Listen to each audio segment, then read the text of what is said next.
Hello everyone, welcome to my channel. My name is Alexi and you're watching Wine with Alexi. I'd like to go over all my equipment that I have here in front of me right now. And this isn't all my equipment. I've also got stuff in the tote, but this is for the most part what I use, thanks to this amazing pump that I will be going over towards the end of the discussion. First, I'd like to start with my fermenting buckets. Right here we have a 2-gallon fermenting bucket with an airlock on it because it's got pomegranate wine in it at the moment that I will be racking into carboy at some point in time. Next, we have a 5-gallon fermenting bucket, which is just an Ace Hardware bucket, but you have to make sure that it's got the number 2 symbol on the bottom of it to make sure it's food grade. And this one's actually full of some sanitizing solution, which I will be going over as well. I also have a 3rd fermenting bucket, which is a 7-gallon fermenting bucket that I usually use for solid fruit. That one I use for making wines out of concentrate juices, 100% juices of course, and stuff like that. Let's go ahead and talk about my supplements that I use. Let's go ahead and talk about our yeast first. I use the Lalvin EC1118, and it works great for my wines. I really enjoy using this because it gives me a higher alcohol level, or ABV, alcohol by volume. Next we have Camden tablets. Camden tablets are used to remove unwanted yeast from my must before I add my yeast, which I use, sometimes I'll use it before the day, like 24 hours before I put in my yeast, and other times I don't really use it because I'm dealing with juices, so it all depends on what it is that I'm making, I guess. Next we have yeast nutrients. So it's basically just nutrients for the yeast, so nothing too crazy. And it says how many teaspoons per gallon to add to the must, and this is just a teaspoon. Pectic enzyme. This is what I use for when I make wines with solid fruit. It helps break up the fruit and get the enzymes out of it, and get more flavor out of the juice or out of the fruit. An acid blend just brings up the helps bring up the acidity level of my wine, if I need to. Next we have tannin. I don't really use this tannin powder because I just like to use tea bags, and what I do is I just do 1 cup of a strong brew of tea per a gallon, depending on what kind of wine I'm making. And also, instead of acid blend, you can use lemon or lime juice. It all depends on what you'd like.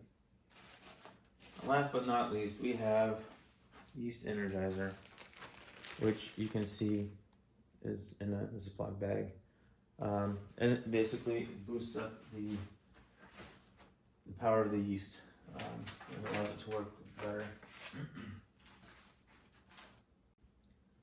Next, let's talk about hydrometers. I've got 4 hydrometers over here. They're all triple scale hydrometers, and I'm actually going to pull one out, the most colorful one that I have, of course. This is what one of those hydrometers look like. It's got Brix, it's got alcohol by volume, and SG levels, so specific gravity levels.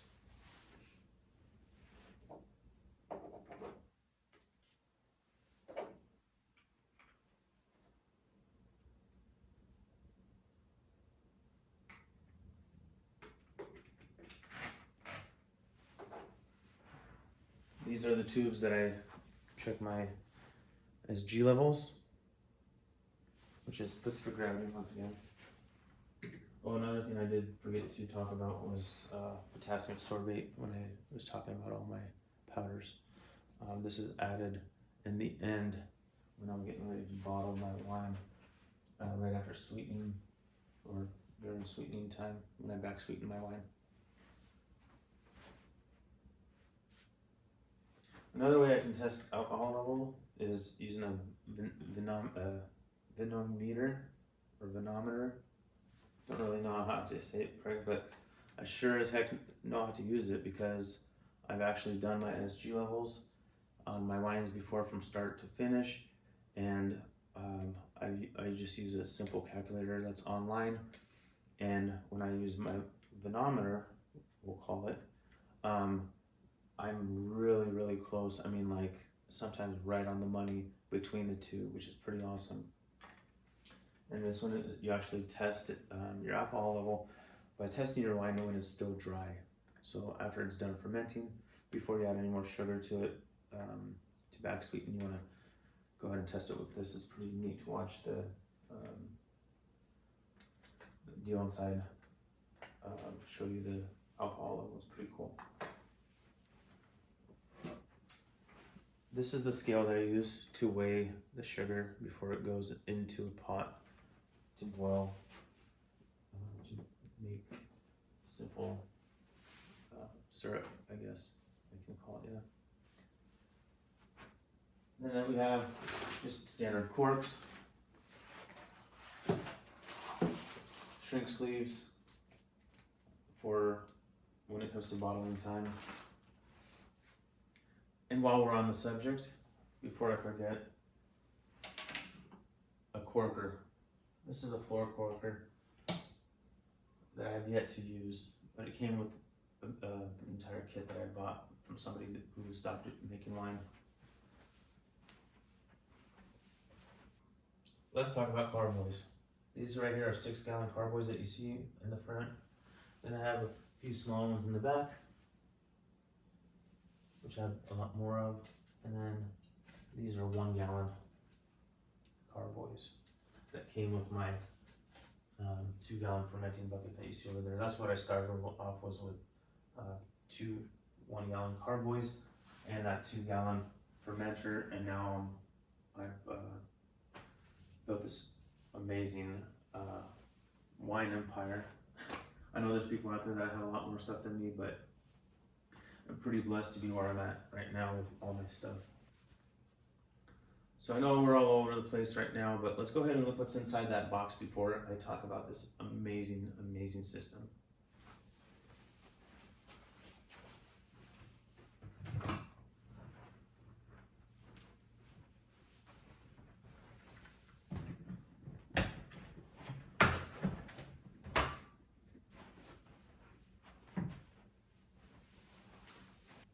In this tote we have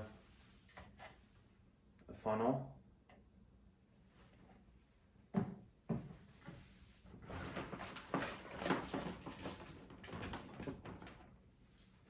an auto siphon to siphon out wine from the fermenting bucket, or even a carboy.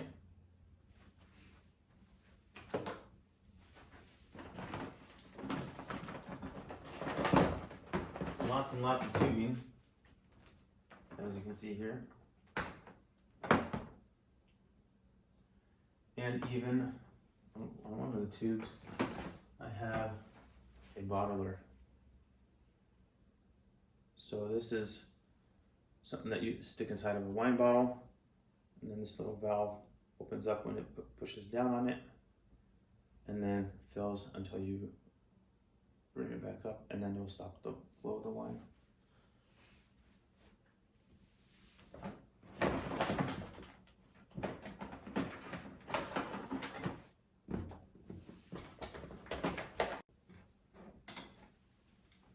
These are my rack and canes. This one's stainless steel and this one's plastic. This one came with a kit that I bought, the plastic one, and this stainless steel one I actually just bought not too long ago. Can't wait to try it out.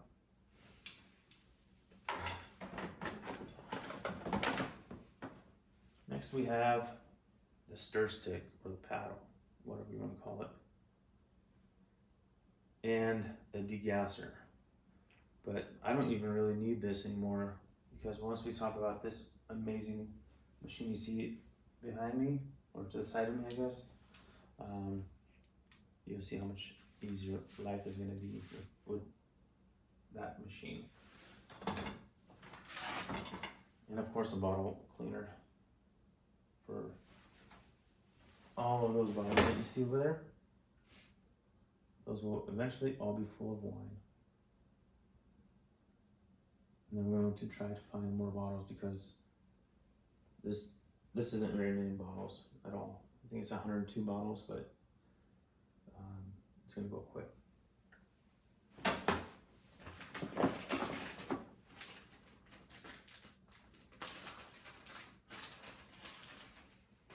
This is another type of an airlock system that I have.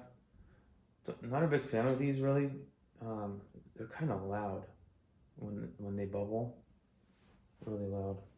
Don't know why that is.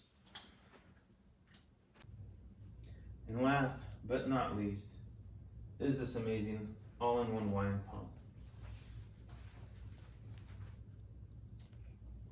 This wine pump was made by a guy named Steve. He's actually called me several times. When I sent him emails, he gets back to me right away via phone call, email, no questions asked. Pretty awesome to work with somebody like that. So the way this system works, I will make a video about it, but it basically degasses, filters, racks, and bottles all of the wine. So it's an all-in-one wine pump, which is what it's called. It doesn't weigh much. Like I said, I will definitely make a video of how this works. There's videos out there if you'd like to watch those, but who knows, mine might be better. And then the filters that I use for filtering my wine are right here as well. That is to make my wine commercial grade and have very good clarity. You don't really want to put out wine with particles in it, or if it's got some cloudiness to it. So it works great. Can't wait to use it. I mean, I haven't used it, just seen a bunch of videos, and people really swear by it. Another thing that I forgot to mention, but it's also somewhat of a filter, is brew in a bag. It's basically a mesh bag that I put all my solid fruits inside of, so that then they don't dirty up the wine and make it all cloudy and full of fruit particles, I guess, or fruit, we'll call it particles. So this is my setup. I hope you like what you see, and I can't wait to start making wine with you. If you like what you've seen so far, please subscribe, like, and share my videos, and we will be making lots of wine together. I can promise you that. Once again, thank you for watching. Peace out.